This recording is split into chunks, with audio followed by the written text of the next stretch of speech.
ప్రభు యేసుక్రీస్తు నామములో మీ అందరికీ శుభములు. పాస్కా ఆయత్తకాలపు 5వ సోమవారము. మరణము గురించి జాగరకులయ్యుండు. ఏలయన ఆ గడియ ఎప్పుడు వచ్చునో మనకు తెలియదు. మొదటి పఠనము దానియేలు గ్రంథము 13వ అధ్యాయము 1వ వచనము నుండి 9వ వచనం వరకు, 15వ వచనము నుండి 17వ వచనం వరకు, 19వ వచనము నుండి 30వ వచనం వరకు మరియు 33వ వచనము నుండి 62వ వచనం వరకు. ఆ దినములలో బబులోనియాలో యోవాకీము అను నరుడుండెడివాడు. అతడు హిల్కియా కుమార్తె సూసన్నను వివాహమాడెను. ఆమె మిగుల అందగత్తె, దైవభక్తి కలది. ఆమె తల్లిదండ్రులు భక్తిపరులు కనుక తమ కుమార్తెకు మోషే ధర్మశాస్త్ర నియముల ప్రకారము జీవింపవలయునని నేర్పిరి. యోవాకీము చాలా సంపన్నుడు. అతనికి తన ఇంటి ప్రక్కన చక్కని తోట కలదు. యూదులు పలుమారులు ఆ తోటలో ప్రోగయ్యడివారు. వారు యోవాకీమును మిగుల గౌరవముతో చూచెడివారు. తగాదాలు కలవారు యోవాకీము ఇంటికి వచ్చెడివారు. అచ్చట 2 న్యాయమూర్తులు తీర్పు చెప్పెడివారు. ఆ 7 యూదుల నుండి 2 పెద్దలను న్యాయమూర్తులుగా ఎన్నుకొనిరి. వారిని గూర్చి ప్రభువు, బబులోనియాలో దుష్టత్వమున్నది, న్యాయాధిపతులు న్యాయము చెప్పి ప్రజలను నడిపింపజాలకున్నారు అని ముందే పలికియుండెను. ప్రతిదినము మధ్యాహ్నము ప్రజలు భోజనమునకు పోయిన తరువాత సూసన్న భర్త తోటలో పచార్లు చేసెడిది. న్యాయాధిపతులు 2 ఆమె ప్రతిదినము తోటలో సంచరించుట గమనించుచుండిరి. వారికి ఆమె మీద కోరిక పుట్టెను. వారికి ప్రార్థన మీద ప్రీతిపోయెను. న్యాయమూర్తులుగా తమ బాధ్యతలను విస్మరించిరి. కావున తగిన సమయము కొరకు కాచుకొనియుండిరి. ఒక దినమున సూసన్న అలవాటు ప్రకారము 2 చెలికత్తలతో తోటలోనికి పోయెను. అప్పుడు అచట 2 న్యాయాధిపతులు తప్ప మరి ఎవరునూ లేరు. వారు దాగుకొనియుండి సూసన్నను పొంచి చూచుచుండిరి. ఆ దినము చాలా వేడిగా ఉన్నందున ఆమె స్నానము చెయ్యగోరెను. కనుక తన పనికర్తలతో, మీరు నాకు కొంచెము చమురును పరిమళ తైలమును తెచ్చిపెట్టుడు, నేను స్నానము చేయుచుండగా తోట తలుపులు మూసి ఉంచుడు అని చెప్పెను. ఆ పనికత్తలు వెళ్ళగానే న్యాయాధిపతులు తాము దాగియున్న తావు నుండి వెలుపలికి వచ్చి సూసన్న యొద్దకు పరిగెత్తిరి. ఆమెతో, ద్వారములు మూసి ఉన్నవి, మనలను ఎవరునూ గమనింపరు. మేము నీపై మరలుకొని కామాగ్నితో మాడిపోవుచున్నాము. కావున నీవు మా కోరిక తీర్చుము. నీవు ఇందులకు అంగీకరింపవేని మేము న్యాయస్థానమున నీపై నేరము తెచ్చెదము. ఎవడో యువకుడు నీతో నుండెనను, కావుననే నీవు పనికత్తెలను పంపివేసితివని కూట సాక్ష్యము పలుకుదుము అనిరి. సూసన్న నిట్టూర్పు విడుచుచు, నేను ఇరకాటమున చిక్కితిని, నేను మీకు లొంగెదనేని వ్యభిచార దోషమునకు నాకు మరణదండన విధింతురు. మీకు లొంగెనేని మీ చేతికి చిక్కుదును. కానీ ప్రభువునకు ద్రోహముగా పాపము చేయుట కంటే నిర్దోషిగా మీ చేతికి చిక్కుటయే మేలు అని అనినది. కనుక ఆమె గొంతెత్తి పెద్దగా కేకలు వేసెను. 2 న్యాయాధిపతులు కూడా ఆమెపై నేరము మోపుచు బిగ్గరగా కేకలు పెట్టిరి. వారిలో ఒకడు పరుగెత్తుకొని పోయి తోట తలుపులు తెరిసెను. ఇంటిలోని సేవకులు ఆ కేకలు విని సూసన్నకు ఏమైనా ప్రమాదము కలిగినదేమోయని తలంచి ప్రక్కదారి గుండా తోటలోకి పరిగెత్తిరి. న్యాయాధిపతులు తమ కథనమును వినిపింపగా నౌకరులు నిశ్చేష్టులై సిగ్గుపడిరి. వారు ఆమెను గూర్చి అట్టి శుద్ధులెన్నడూ విని ఎరుగరు. ఆ మరునాడు ప్రజలు యోవాకీము ఇంటి వద్ద గుమిగూడిరి.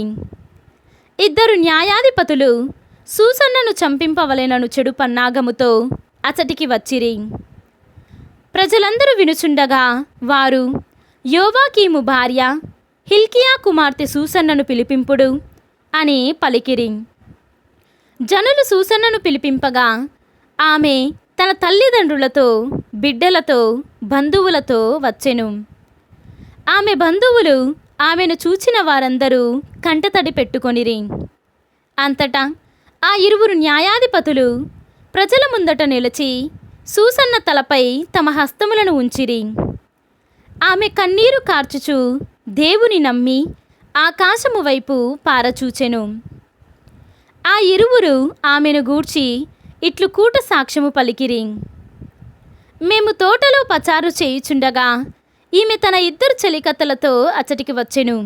ఈమె తోట తలుపులను మోయించి ఆ పనికత్తెలను బయటికి పంపెను. అంతటా తోటలో దాగియున్న యువకుడొకడు ఈమె చెంతకు రాగా వీరిరువురు కలిసి శయనించిరి.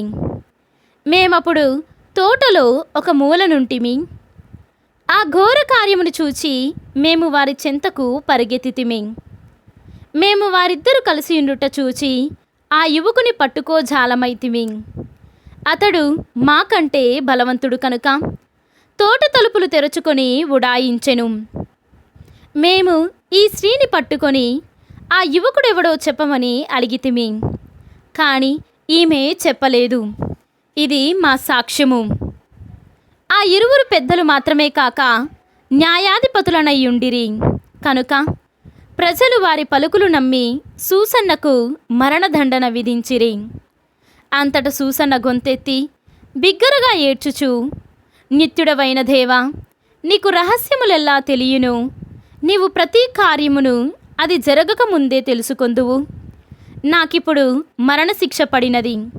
కానీ నేను నిర్దోషినని ఈ నరులు దుష్టబుద్ధితో కల్లలాడి నా మీద నేరము మోపిరని నీకు తెలియను.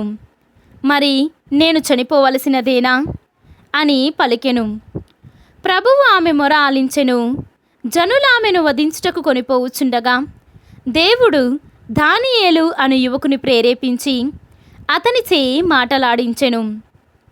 అతడు ఈమె మరణము నాకు సమ్మతము కాదు అని బిగ్గరగా అరచెను. అప్పుడు జనులెల్లరూ అతని వైపు తిరిగి నీ మాటల భావమేమిటి అని అడిగిరి. దానియేలు ప్రజల ఎదుట నిలుచుండి, ఇశ్రాయేలీయులారా, మీరెంత మూర్ఖులు! సరిగా విచారణ జరుపకయే ఇశ్రాయేలు మహిళకు మరణదండన విధింతురా? మీరు సత్యమును తెలుసుకొని ప్రయత్నమును కూడా చేయరైతిరి కనుక ఈ నేరమును తిరిగి పరిశీలింపుడు. ఈ జనులు పలికిన సాక్ష్యము అబద్ధము అనెను. కనుక జనులందరూ గబగబా మొదట విచారణ జరిగిన చోటికి తిరిగి వచ్చిరి. అధికారులు దానియేలుతో, దేవుడు నీకు పెద్దల వివేచనమును వసగెను. నీవు మా సరసన కూర్చుండి నీ భావమును నాకు వివరించి చెప్పుము అనిరి. దానియేలు, మీరు ఆ 2 న్యాయాధిపతులను వేరు చేయుడు. నేను వారిలో ఒక్కొక్కరిని ప్రత్యేకముగా ప్రశ్నింతును అని చెప్పెను. వారిని వేరుపరిచిన తరువాత దానియేలు మొదటి న్యాయాధిపతిని పిలిచి, ఓయి, నీకు చెడ్డతనముననే ఏళ్ళు చెల్లినవి. నీవు పూర్వము చేసిన పాపములన్నీ ఇప్పుడు నీ నెత్తి మీదికి వచ్చినవి. నీవు అన్యాయపు తీర్పులు చెప్పుచుంటివి. నిర్దోషికి మరణదండన విధింపరాదని ప్రభువు ఆజ్ఞాపించినను నీవు నిరపరాధులను శిక్షించి అపరాధులను వదిలిపెట్టితివి. నీవు ఈ స్త్రీని స్పష్టముగా చూచితినని చెప్పుచున్నావు కదా. అట్లయినా ఈ 2 ఏ చెట్టు క్రింద చూచితివో చెప్పుము అని అడిగెను. అతడు మస్తకి వృక్షము కింద అని చెప్పెను. దానియేలు, సరే, నీ అబద్ధమే నీ ప్రాణములు తీయును. దేవుడు నిన్ను 2 ముక్కలుగా నరికి వేయమని తన దూతకు ఆజ్ఞ ఇచ్చెను అని పలికెను. అంతటా మొదటి న్యాయాధిపతిని వెలుపలికి కొనిపోయి 2వ న్యాయాధిపతిని దానియేలు ఎదుటికి కొనివచ్చిరి. దానియేలు అతనిని చూచి, నీవు యూదా జాతికి కాక కననీయుల జాతికి చెందినవాడవు. ఈమె సౌందర్యము నిన్ను చెరచెను. కామము నిన్ను పెడద్రోవ పట్టించెను. నీవు ఇశ్రాయేలు వనితలను చెరచుచుంటివి. వారు భయపడి నీకు లొంగిపోయిరి. కాని ఈ యూదా వనిత నీ దౌష్ట్యమునకు లొంగదయ్యెను. నీవు వీరిని ఏ చెట్టు క్రింద చూచితివో చెప్పుము అని పలికెను. అతడు సింధూరము క్రింద అని జవాబు చెప్పెను. దానియేలు, సరే, ఇట్టి బొంకు పలికి నీ కుత్తికి మీదికి తెచ్చుకొంటివి. దేవదూత తన కత్తితో నిన్ను 2 ముక్కలుగా తరుగుటకు సిద్ధముగానున్నాడు. అప్పుడు మీ ఇద్దరి పీడ వదులును అనెను. అంతటా జనులందరూ కోలాహలము చేసి తను నమ్మి వారిని రక్షించు దేవుని కొనియాడిరి. దానియేలు ఆ 2 న్యాయాధిపతుల కూట సాక్ష్యము పలికిరని రుజువు చేసెను. కనుక ప్రజలు వారి మీద విరుచుకపడిరి. కూట సాక్ష్యము పలికిన వారు నిందితునకు ఎట్టి శిక్ష పడును, అట్టి శిక్షనే అనుభవింపవలయునని మోషే ధర్మశాస్త్రము శాసించుచున్నది.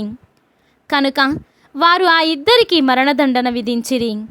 ఆ రీతిగా ఆనాడు నిరపరాధివైన వనిత ప్రాణములు దక్కెను. ఇది ప్రభువాక్కు. సర్వేశ్వరునికి వందనములు. ఈనాటి సువిశేషము పునీత యోహాను గారు వ్రాసిన సువిశేషము 8వ అధ్యాయము 12వ వచనము నుండి 20వ వచనము వరకు. యేసు మరలా వారితో, లోకమునకు వెలుగును నేనే. నన్ను అనుసరించువాడు అంధకారమున నడువక జీవపు వెలుగును పొందును అనెను. పరిసయ్యులు ఆయనతో, నిన్ను గూర్చి నీవే సాక్ష్యము చెప్పుకొనుచున్నావు, నీ సాక్ష్యము సత్యమైనది కాదు అని పలికిరి.